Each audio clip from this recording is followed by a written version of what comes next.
welcome to Season 2 of Here and There. On this episode of Here and There, we visit Rome.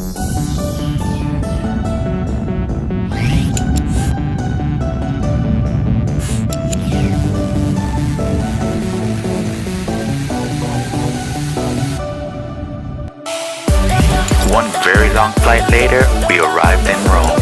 For so long, the anticipation was killing us, so we couldn't wait till the next day to check out the famous Colosseum.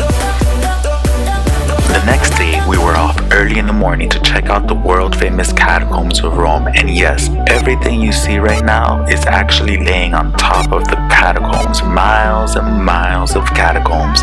Pretty impressive.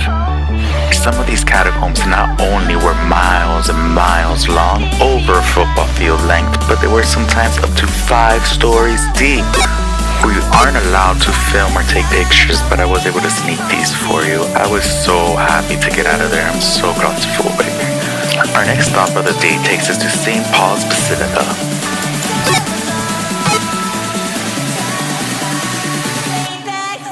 The basilica was founded by Emperor Constantine right over the burial site for St. Paul.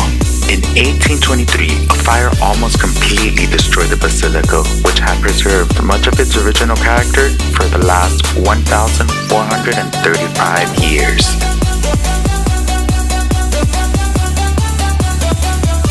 Everywhere you look in St. Paul's Basilica is full of rich history.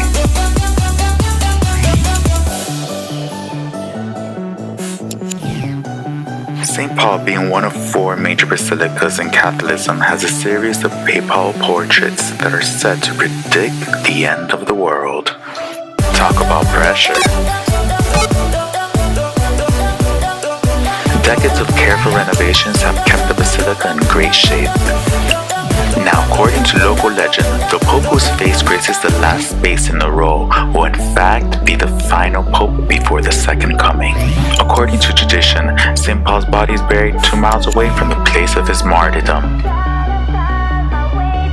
Here you can see both the original burial ground and the new burial space under the main pedestal of the church, where you can still see St. Paul's tomb.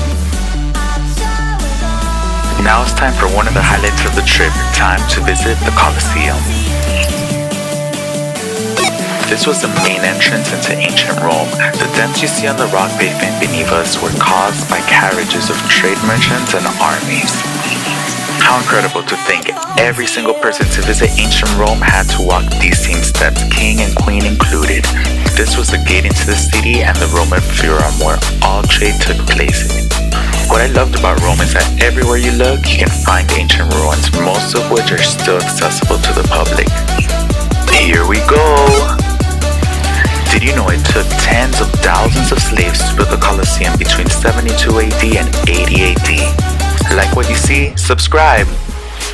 The Colosseum still remains the largest amphitheater in the world. Events were so brutal here that sometimes in a single day, 10,000 animals would be killed. The holes you find in a lot of the buildings in Rome once held valuable stones stolen during times of war and crime. The first games in the Colosseum were held in 80 AD and were held by Emperor Titus, the son of Vespasian, and ran for 100 days straight. Most people don't know that under the Colosseum were numerous underground rooms and passages. Here's where the animals and gladiators were kept waiting to meet their fate. With its rich history and spectacular views, it's no wonder the Colosseum is Italy's most visited site. Sure to stay tuned for part 2 of our Roman adventure.